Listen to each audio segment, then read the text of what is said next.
যারা আগের পর্ব দেখেছেন তারা জানেন আমরা আগের পর্বে তুঙ্গনাথ ট্রেকের অভিজ্ঞতা তার সাথে চোপতা ভ্যালিতে থাকার অভিজ্ঞতা কিন্তু শেয়ার করেছিলাম। আজকে এখানে চোপতা ভ্যালি থেকে বেরিয়ে আমরা যাচ্ছি রুদ্রপ্রয়াগের দিকে, দেখি কতটা যাওয়া যায়। আগের দিন সারি ভিলেজ থেকে আমরা এই রাস্তা দিয়ে গিয়েছিলাম। রাস্তার যে সৌন্দর্য সেটা সন্ধেবেলা দেখাতে পারিনি ঠিকঠাক, তাই এই ব্লগে আপনাদের সাথে শেয়ার করছি। যারা আগের ব্লগটা দেখেননি তারা চটপট দেখে নিন, তাহলে সিঙ্ক হতে সুবিধা হবে, বুঝতে সুবিধা হবে পুরো গল্পটা।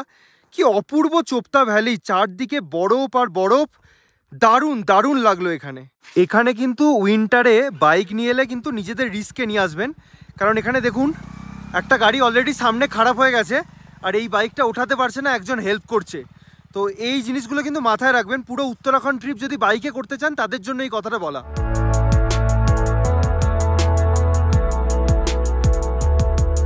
প্রায় আধ ঘন্টা লেগে গেল আমাদের গাড়ি ঠিক হতে, মানে অন্যের। আবার আমরা জার্নি স্টার্ট করলাম।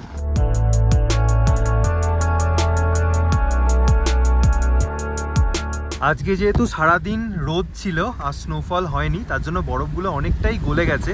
কালকে যখন আমরা যাচ্ছিলাম আরও বেশি বরফ ছিল।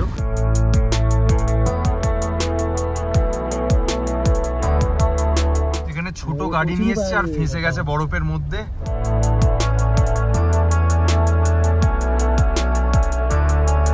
এই রাস্তায় কিন্তু অনেকগুলো ক্যাম্প সাইট আছে, যারা ক্যাম্পিং অ্যাডভেঞ্চার করতে চান তারা কিন্তু এখানে আসতে পারেন।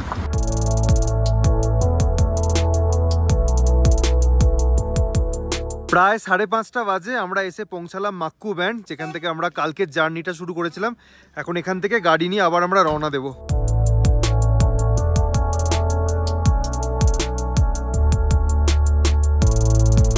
বেসিক্যালি আমাদের প্ল্যান ছিল চোপতাতে 2 দিন স্টে করার, বাট চোপতাতে এত ঠান্ডা আর যেহেতু আমাদের তুঙ্গনাথ ট্রেকটাও কমপ্লিট হয়ে গেছে, তাই আমরা চোপতাতে একদিন স্টে করি বেরিয়ে যাচ্ছি। অনেকটা বিকাল হয়ে গেছে, প্রায় 5:30-6টার কাছাকাছি বাজে। দুপুরে আজকে ঠিকঠাক করে লাঞ্চও করা হয়নি, তো পেটে প্রচণ্ড খিদেও পেয়েছে, প্রচণ্ড টায়ার্ড।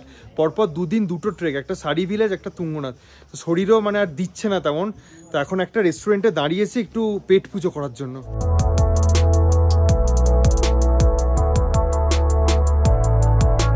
সারাদিনের পরে এই নুডলসটা জাস্ট অমৃতের মতো খেতে লাগছে, এত ভালো বানিয়েছে। উত্তরাখণ্ডে যতগুলো জায়গায় খেয়েছি এটা বেস্ট লাগলো, তাই আমরা অর্ডার দিয়েছি chicken pasta with white sauce. প্রায় 6:30 বাজে, কিছুক্ষণ আগে আবার বৃষ্টি হচ্ছিল। এখান থেকে এখন আমরা বেরিয়ে যাচ্ছি রুদ্রপ্রয়াগের উদ্দেশ্যে। হয়তো আমরা একটু যোশীমঠের দিকে এগিয়েও যেতে পারি, দেখা যাক কি হয়। সামনের দৃশ্যটা জাস্ট অসাধারণ, ওদিকে সানসেট হচ্ছে, তার উপরে কালো মেঘ, পাহাড়ের কিছু কিছু আলো দেখতে পাওয়া যাচ্ছে। গাড়ি থামিয়ে এটা দেখছি।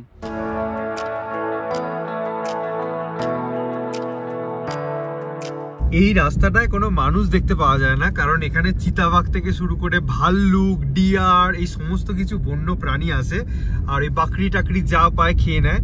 তাই সন্ধ্যের পর থেকে কিন্তু এই রাস্তায় তেমন আর যাতায়াত নেই, শুধুমাত্র গাড়ি চলছে, ব্যাস। কোনো মানুষের দেখা কিন্তু এই রাস্তায় নেই।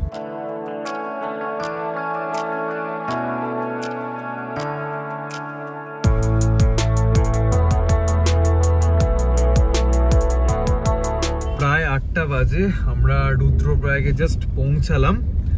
সুন্দর ব্রিজের কালারটা লাগছে। প্রায় 9টা বাজে, আমরা কর্ণপ্রয়াগের উপর দিয়ে যাচ্ছি। এখানে জিএমবিএন এর একটা আছে নন্দা টুরিস্ট কমপ্লেক্স, এখানে 1200 একটা রুম পাওয়া যাচ্ছে। দেখা যাক গিয়ে কথা বলি। এই হচ্ছে জিএমবিএন এর নন্দা टूरिस्ट कॉम्प्लेक्स। এখন গিয়ে দেখি আমরা রুম পাই কিনা এত রাতে। मैं आपका होटल के बाहर ही खड़ा हूँ, थोड़ा आपसे मिल सकता हूँ? हाँ, मैं अभी आए थे, हम वहाँ पे रोटी बना रहे हैं। अच्छा ठीक है, थोड़ा आइए ना, मैं वेट कर रहा हूँ, ठीक है। তো এটা হচ্ছে জিএমভিএন নন্দপ্রয়াগের রুম। রুমটা দেখে বেশ পছন্দ হয়েছে, মোটামুটি একটা বড় সাইজের বেড দেওয়া আছে, সাথে বেসিক অ্যামিনিটি সমস্ত কিছুই দেওয়া আছে। এই হচ্ছে রুমের সাইজ, চেয়ার টেবিল টিভি সব কিছুই দেওয়া আছে। জিএমভিএন এর প্রপার্টি মোটামুটি ভালোই হয়, তার সাথে এখানে অ্যাটাচড ওয়াশরুমও আছে, গিজার থেকে শুরু করে সমস্ত অ্যামিনিটিস আছে। ভাবছি এখানেই থেকে যাই। এখানেই অর্ডার দিলাম, ভেবেছিলাম ভাত ডাল আলু ভাতে খাবো। এখানে ডাল আছে আর আলু ভাতের জায়গায় আলু জিরা আছে, তার সাথে বেকড পাঁপড় আর কিছু পেঁয়াজ। সারাদিন পরে ডাল ভাত খেতে ভালোই লাগলো, তবে বলে রাখা ভালো যে খাবারের টেস্ট কিন্তু এখানে মোটামুটি এবং প্রাইসিংটা একটু হাই আছে। এদের ইন হাউস রেস্টুরেন্ট আছে, মেনু কার্ডও আছে, আপনারা এখানে এলে লাঞ্চ, ডিনার বলুন বা ব্রেকফাস্ট এদেরকে অর্ডার করে খেতে পারেন। গুড মর্নিং, আমরা এখান থেকে নন্দপ্রয়াগ থেকে বেরিয়ে যোশীমঠের দিকে যাচ্ছি। তবে এখানে থাকার এক্সপিরিয়েন্স কিন্তু আমাদের বেশ ভালোই ছিল। তবে একটাই জিনিস, আমাদের পার্সোনাল যে ওয়াশরুমটা ছিল ওটা আর একটু ক্লিন হলে বেটার হতো। তবে যে প্রাইসে আমরা এই রুমটা পেয়েছি সেটা কিন্তু সচরাচর পাওয়া যায় না। এই রুমটার প্রাইস হচ্ছে 2200 টাকা সিজনের সময়। আমরা কিন্তু এটা পেয়েছি রিকোয়েস্ট করে, যেহেতু রাতে এসেছি, 1000 রুপিসে, আর খাওয়ার খরচা পড়েছে 500 রুপিস।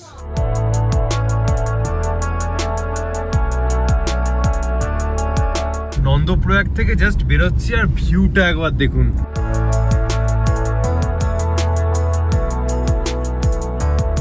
বাম দিকে অলকানন্দা নদীকে সাথে নিয়ে আমরা চলেছি যোশীমঠের পথে। নন্দপ্রয়াগ থেকে যোশীমঠের দূরত্ব প্রায় 60 কিলোমিটার, আর আমাদের যেতে সময় লাগবে প্রায় 2 ঘন্টা মতো। ঈশ্বরজি বলছেন অনেক বছর পরে নাকি এই পাহাড়টায় বরফ পড়েছে।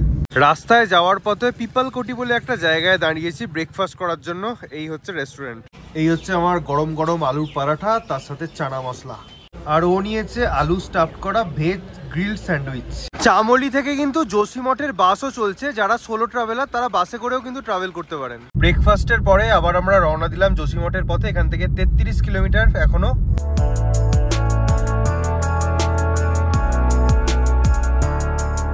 ফেব্রুয়ারি মাসের প্রথম সপ্তাহ, আর উত্তরাখণ্ডের ওয়েদার কিন্তু দারুণ ক্লিয়ার। সামনে দেখতে পাওয়া যাচ্ছে স্নোকেপ মাউন্টেন, তার সাথে পুরো একদম নীল আকাশ। প্রায় 12টা 40 বাজে আমরা যোশীমঠ প্রবেশ করছি।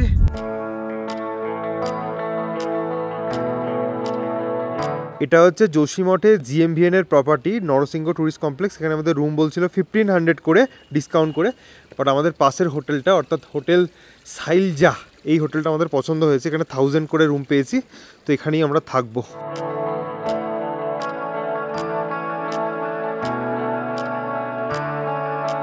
যোশীমঠে এসেই প্রথম যে জায়গাটা আমরা দর্শনের জন্য এসেছি, দ্যাট ইজ নরসিংহ টেম্পল।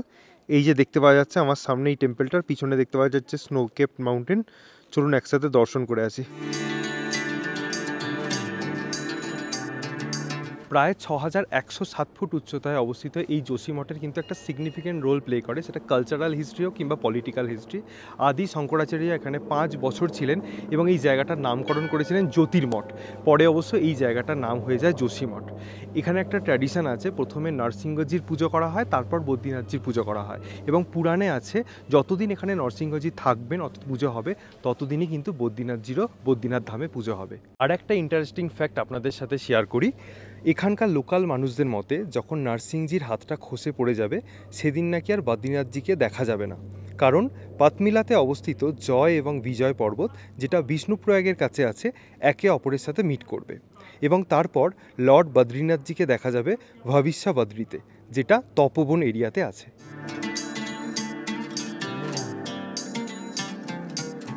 এই নরসিংহ মন্দির কিন্তু বহু বছরের পুরানো এবং কেদারনাথের আদলেই তৈরি, এবং এখানে বেশিরভাগ মন্দিরই তাই। এবং মন্দিরটা তৈরি করেছিলেন আদি শঙ্করাচার্য মহাশয়। এবং শীতকালে বদ্রীনাথ ধাম যে বন্ধ থাকে 6 মাস, সেই যে ডলি এই মন্দিরেই কিন্তু রাখা থাকে 6 মাস শীতকালে, এবং এখানেই কিন্তু পুজো করা হয় বদ্রীনাথ ধামের উদ্দেশ্যে। এই নরসিংহজির মন্দিরের পাশে কিন্তু এখানে একটা লক্ষ্মী মন্দিরও আছে। এখানে এসে এই দুটো ছোট বাচ্চাকে দেখলাম, এদের নাম হচ্ছে মিন্টু পিন্টু। এদের বয়স হচ্ছে 1 মাস। বেচারাদের মা মারা গেছে। মন্দিরের সামনেই এই দিদির কাছে থাকে এখন। মাথার ওপর দিয়ে কন্টিনিউয়াসলি চপারটা উড়ে উড়ে যাচ্ছে।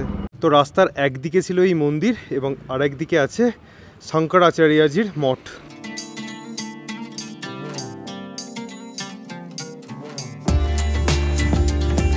এই যোশীমঠের চারিদিক তো বরফ ঘেরা পাহাড়ে ঢাকা, তার সাথেও কিন্তু যোশীমঠের বিভিন্ন জায়গা থেকে দুটো ইন্টারেস্টিং জিনিস দেখা যায়। একটা আপনারা স্ক্রিনের ওপরে দেখছেন, এটার নাম হচ্ছে হাতি পর্বত। এই জায়গাটা দেখুন, মনে হচ্ছে হাতির মাথা। এই জায়গাটা বডি, আর এই কোনো একটা জায়গায় লেজ ছিল যেটা অলরেডি খসে পড়ে গেছে। তো এটার নাম হচ্ছে হাতি পাহাড় বা পর্বত। আর তার পাশে ঠিক আছে দেখুন, এটা হচ্ছে স্লিপিং বিউটি। যদি ভালো করে দেখেন, এটা হচ্ছে কপাল, নাক, মুখ, ঠোঁট, এই জায়গাটা গলা। অদ্ভুত নেচারের সৃষ্টি কিন্তু এখানে। আর তার পাশে আরেকটা, এটা আমাদের মনে হচ্ছে একটা গণেশজির মতো। দেখুন একটা সুট টাইপের একটা আছে এই জায়গাটা। তো এটাই হচ্ছে ওনার আশ্রম, যেখানে ওনার গদিটা আছে। আর চারদিকে দেখুন পুরো যোশীমঠ শহরটা আপনারা ভালোভাবে দেখতে পারবেন। আর এদিকে স্নোকেপ মাউন্টেন্স, আর এদিকে হচ্ছে নরসিংহজির মন্দির।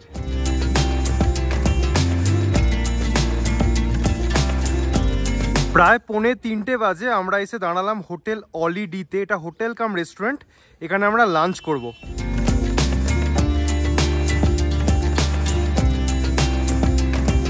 আমরা অর্ডার দিয়েছিলাম রাইসের কোয়ান্টিটিটা একবার দেখুন, বলছে নাকি আরও আসছে।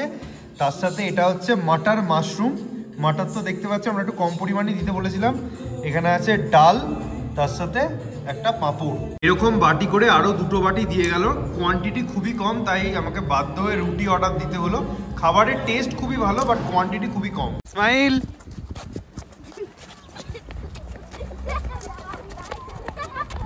ईश्वर जी, अभी हम लोग कहाँ जा रहे हैं? अभी हम लोग विष्णुप्रयाग जा रहे हैं। विष्णुप्रयाग, ओके।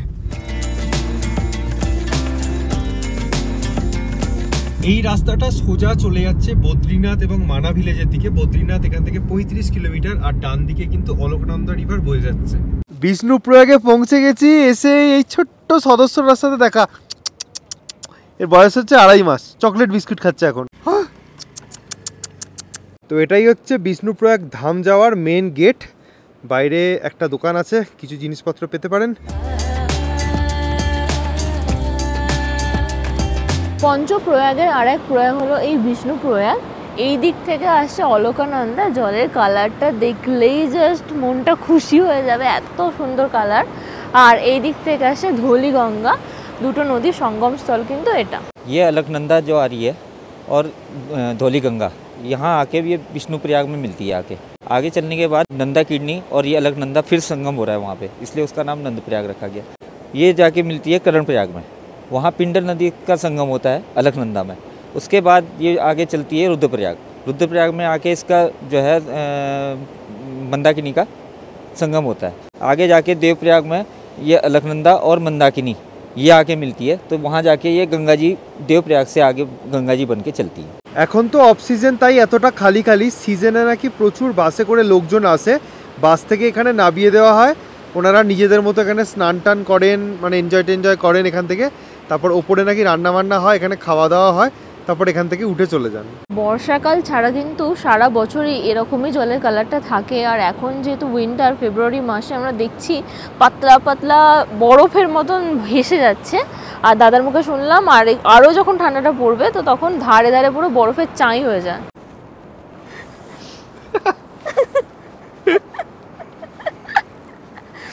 যদিও আমার এরকম গাড়ি করে সাইট সিইং করতে পছন্দ হয় না, বারবারই বলি আমার স্টেকেশন পছন্দ হয়, কোথাও একটা গিয়ে ন্যাচারাল বিউটি আমাকে সবথেকে বেশি অ্যাট্রাক্ট করে। তাও বলবো এরকম অফ সিজনে ঘুরতে বেশ ভালোই লাগছে, কারণ একটাও ভিড়ভাড়টা নেই, যেখানেই যাচ্ছি শুধুমাত্র আমরা রয়েছি বা একটা দুটো মানুষকে আমরা দেখতে পাচ্ছি, তো মজাই হচ্ছে এই সময়টা। সামনের রাস্তাটা একবার দেখুন, কিরকম ডেঞ্জারাস টাইপ দেখতে, মানে মনে হচ্ছে না সামনে রাস্তাই নেই। যারা পরবর্তীকালে এখানে বাইক নিয়ে আসবেন বা গাড়ি নিয়ে খুব সাবধানে চালাবেন, কারণ এগুলো সবই রক ফলিং জোন। এবং আমরা দেখতেও পাচ্ছি রাস্তার মধ্যে বড় বড় পাথর পড়ে আছে। এই যে পাহাড়গুলো দেখতে পাচ্ছেন, এর পিছনেই আছে ভ্যালি অফ ফ্লাওয়ার্স। এখন আমরা চলে এসেছি একটা ইন্টারেস্টিং প্লেসে। সামনে যে পাহাড়টা দেখতে পাচ্ছেন, আমরা পঞ্চ পাণ্ডবের কথা সবাই শুনেছি। ওনারা এসে যে পাশা খেলেছিলেন, এই পাশা খেলেছিলেন এই পাহাড়েই। কিন্তু পঞ্চবদ্রীর মধ্যে যোগ বদ্রী হচ্ছে একটা বদ্রী। এই হচ্ছে মন্দিরের প্রবেশদ্বার। ওই যে দেখতে পাওয়া যাচ্ছে মন্দিরটা, আর চারপাশটা একবার দেখুন। এখানে 9 দিন ধরে একটা মেলা হচ্ছে, ওই জায়গায় খুব সুন্দর করে সাজানো হয়েছে। আর পিছনে দেখুন স্নোপিক মাউন্টেন্স, আর ওই দিকেই কিন্তু ইন্ডিয়া টিবেটিয়ান বর্ডার, ওই দিকেই কিন্তু টিবেট।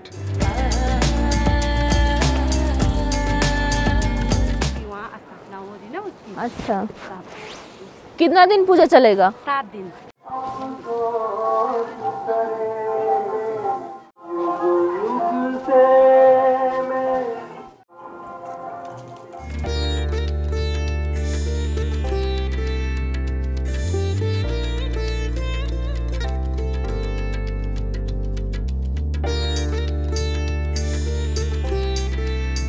এই জায়গাটার নাম হচ্ছে পাণ্ডুকেশ্বর।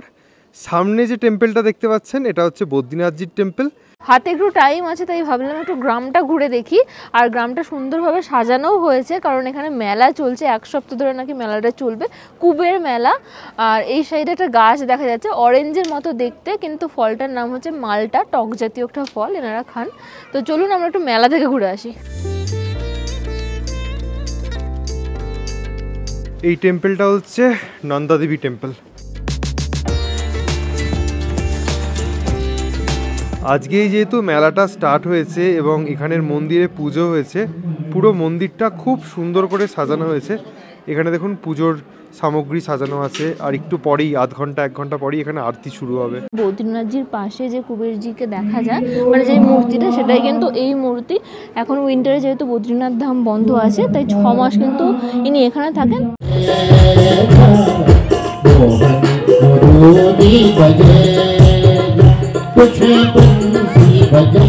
মেলার জন্য এখানে চার পকোড়া সকলকে দেওয়া হচ্ছে, আমরাই আর বাদ যাই কেন। जो भगवान कुबेर जी हैं वो एक बहुत कोइंसिडेंस संजोग है कि मतलब जो है ऐसे इस पल में विशेष टाइम में भगवान कुबेर जी जो है अपने ऐश्वर्य वाले रूप में आते हैं, द फॉर्म ऑफ प्रॉस्पेरिटी। तो इसमें यह होता है कि गांव वाले मिलकर के कुबेर जी का आह्वान करते हैं। तो भगवान कुबेर जी इस समय अपने सारा जो है ऐश्वर्य देने के लिए जो है देव यात्रा में है। तो इस समय भारतवर्ष में जो भी व्यक्ति यहाँ पे आता है और सच्ची श्रद्धा से अगर भगवान कुबेर जी का स्तुति करता है, आह्वान करता है, तो यहाँ जो मान्यता है, जो यहाँ की परंपरा है, ट्रेडिशन है, वो ये है कि वो जो है रातों रात उसकी जो है किस्मत भी चमक सकती है। ऐसा हुआ है। हम सौभाग्यशाली हैं, यहाँ के लोग पांडुकेश्वर के लोग हैं। इनको भगवान ने यहाँ इस पांडुकेश्वर में अपना स्थान विराजित यहाँ हुए हैं। वो उनको जो स्थान अच्छा लगा और यहीं से भगवान जो संचालित करते हैं पूरा ब्रह्मांड की जो इकोनॉमी है। हम तो पृथ्वी पर एक बहुत छोटी इकोनॉमी है, इंडिया की यानी बहुत छोटी है, पर भगवान अगर खुश हो जाएं कुबेर जी, इसका प्रयास हम लोग कर रहे हैं। तो रात दिन का जो है 7 दिन का उत्सव है, आह्वान है, मंत्र है, तंत्र है, और जो है यहाँ पे यज्ञ है, महायज्ञ है। यक्ष कुबेर संत महात्मा सब लोग प्रेजेंट हो गए यहाँ पे। जो सौभाग्यशाली व्यक्ति हैं वो यहाँ पे आएंगे, प्रसाद ग्रहण करेंगे, और जिस पे भगवान कुबेर जी की जो है कृपा होगी वो धन से मालामाल हो जाएगा। ये यहाँ पे महात्मा भगवान कुबेर जी का है। जय बद्री विशाल, जय कुबेर। কি অপূর্বভাবে মন্দিরটাকে সাজানো হয়েছে দেখুন, আর মন্দিরের পজিশনটা দেখুন জাস্ট। পিছনে স্নোকেপ মাউন্টেন্স, এখন স্নোফল শুরু হয়েছে, ভিডিওতে বুঝতে পারবেন না, দারুণ লাগছে, মানে উই আর রিয়েলি ব্লেসড।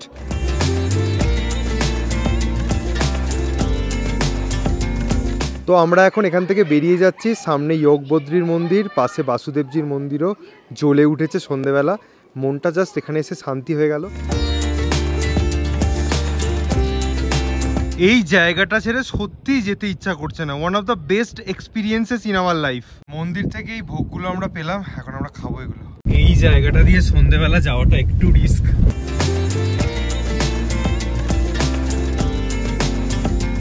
জসিমঠটাকে দেখুন কি সুন্দর লাগছে, আলোগুলো সব জ্বলছে।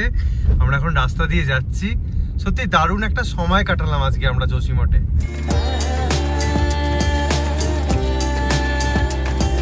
রাস্তায় যাওয়ার পথে এখন আমরা এসেছি তপোবন হট স্প্রিংয়ে। বেসিক্যালি জসিমঠের সাইট সিইং পয়েন্টস হিসাবে এটা একটা পয়েন্ট পড়ে। আপনারা দেখতে পাচ্ছেন এখান থেকে গরম জলটা বেরোচ্ছে একদম মেন রাস্তার পাশেই। এটা হচ্ছে মেন রাস্তা, গাড়ি দাঁড়িয়ে আছে। একটু সিঁড়ি দিয়ে ওপরে উঠে এসেই এই হচ্ছে হট স্প্রিং। এই যে মাটিটা দেখতে পাচ্ছেন এটা কিন্তু মুলতানি মাটি। তপোবন হট স্প্রিংটা কিন্তু অন্য রুটে ছিল, মন্দিরের যে রুটটা সেটা কিন্তু না। তপোবন হট স্প্রিং থেকে জসিমঠ যাওয়ার পথে একটা রাস্তা সোজা উপরে উঠে যায়। এখান থেকে 13 কিলোমিটার গেলেই কিন্তু ভবিষ্যবদ্রী মন্দিরটা পড়ে, আপনারা চাইলে দর্শন করতে পারেন। তো সারাদিন ঘুরে টুরে আবার আমরা আমাদের হোটেলে চলে এসেছি। এবার আজকের জন্য আমাদের যে রুমটা আছে সেটা একবার দেখিয়ে দিই। এই দেখুন একটা বড় সাইজের বেড দেওয়া আছে, তার সাথে বেড হিটার দেওয়া আছে ঠান্ডার জন্য, তার সাথে টিভি থেকে শুরু করে সমস্ত কিছু বেসিক অ্যামিনিটিস তো আছেই, এবং তার সাথে আছে অ্যাটাচড ওয়াশরুম যেখানে গিজার থেকে শুরু করে সমস্ত কিছু দেওয়া আছে। বেশ ভালো রুমটা। তো আমাদের 1000 পার নাইট পড়েছে। এই হোটেলের সাথেই এনাদের ইন হাউস রেস্টুরেন্ট আছে, সেখানেই ডিনারে অর্ডার দিয়েছি গরম গরম রুটি, তার সাথে এখানে আছে চানা মশলা। যোশীমঠে থাকার কিন্তু প্রচুর অপশানস পেয়ে যাবেন। এখানে অনেক রকমের হোটেল পাওয়া যায় বিভিন্ন দামের, আর প্রায় প্রতিটারই ছাদ থেকে এইরকম স্নোকেপড মাউন্টেনের ভিউ। আমাদের হোটেলের ঠিক একদম কাছেই এই যে মন্দিরটা এখন দেখতে পাচ্ছেন, এটা হচ্ছে ভবিষ্য কেদার মন্দির। মানে কেদারনাথের পুজো যেখানে এখন হয়, কেদারনাথ মন্দির, ভবিষ্যতে কি যদি পুজো হয় তাহলে কিন্তু এই মন্দিরেই হবে। এবং এখানে ভেতরে ঠাকুর দেবতাদের মূর্তি রাখা রয়েছে এবং একটা পাথর রাখা রয়েছে, যে পাথরটা আস্তে আস্তে মাটি থেকে ওপরে উঠছে। এখানে কিন্তু এরকম কিছু অবিস্মরণীয় জিনিস আছে যেগুলোর গল্প শুনলে আপনাদের গায়ের লোম খাড়া হয়ে যাবে। এমনি এমনি তো আর দেবভূমি বলে না। এই হচ্ছে ভবিষ্য কেদারের পুরো মন্দিরটা। এর ঠিক পাশেই আছে জ্যোতির্মঠ। এখানে লক্ষ্মী নারায়ণজির মূর্তি রাখা রয়েছে। এই মন্দিরের পাশেই আছে কল্পেশ্বর বৃক্ষ, 2500 বছরের পুরানো একটা গাছ। এখন এই গাছে পাতা দেখতে পাবেন না, বাট পাতা কিন্তু আসে। পাতা তোলা কিন্তু এখানে নিষেধ, যেটা পাতা পড়ে থাকবে সেটা নিতে পারেন। এই কল্প বৃক্ষের সাথে কিন্তু একটা শিব ঠাকুরের মন্দিরও এখানে আছে।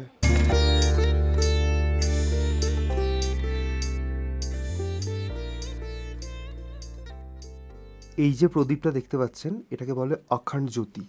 2500 বছর ধরে কিন্তু এই প্রদীপ একবারও নেভেনি।